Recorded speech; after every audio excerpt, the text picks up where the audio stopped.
Hello मित्रों, क्या आप जानते हैं जैसे हम सबके निकनेम्स होते हैं उसी तरीके से हमारे 8 प्लैनेट्स ग्रहों के भी निकनेम्स होते हैं। सबसे पहला है हमारा मर्क्यूरी, जिसको कहा जाता है द स्विफ्ट प्लैनेट। क्यों? क्योंकि ये सन के सबसे पास है और ये अपनी ऑर्बिट पे सबसे तेज मूव करता है। उसके बाद सेकंड प्लैनेट है हमारा वीनस, जिसको भी कहा जाता है द मॉर्निंग और इवनिंग स्टार, और ये है पूरे सोलर सिस्टम में सबसे हॉटेस्ट प्लैनेट अपने थिक एटमॉस्फेयर के कारण। और अब आती है हमारी प्यारी सी अर्थ, जिस पर हम रहते हैं, उसको कहा जाता है द ब्लू प्लैनेट। क्योंकि अगर हम स्पेस में से देखते हैं तो अर्थ का जो अपीयरेंस है वो ब्लू नजर आता है, क्योंकि उस पर वाटर की प्रेजेंस है।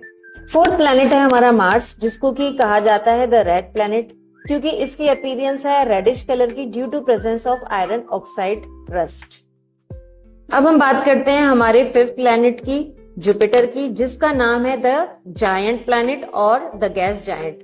अब इसको गैस जायंट इसलिए कहा जाता है क्योंकि ये मेनली बना है, इसकी संरचना हुई है हाइड्रोजन और हीलियम जैसी गैस से, और इस ग्रह पर सॉलिड सरफेस की अनुपस्थिति है, और सारे ग्रहों में ये सबसे बड़ा प्लैनेट है। अब हम बात करते हैं हमारे सिक्स्थ प्लैनेट की, यानी कि सैटर्न की, जिसका निकनेम आपको बताएगा ये छोटा सा बच्चा। Saturn nickname the ringed planet. जैसा कि आपको कुशाल ने बताया कि सैटर्न को कहा जाता है द रिंग प्लैनेट। अब इसको रिंग्ड प्लैनेट क्यों कहा जाता है? क्योंकि इसके चारों ओर बर्फ, चट्टानों और धूल के छोटे छोटे कणों से बने हुए रिंग्स मौजूद हैं। हम बात करते हैं हमारे सेवंथ प्लैनेट की, यानी कि यूरेनस की। इसको कहा जाता है द आइस जायंट। अब इसको आइस जायंट इसलिए कहा जाता है क्योंकि इसकी संरचना हुई है पानी, अमोनिया, मीथेन जैसी जमी हुई बर्फ से।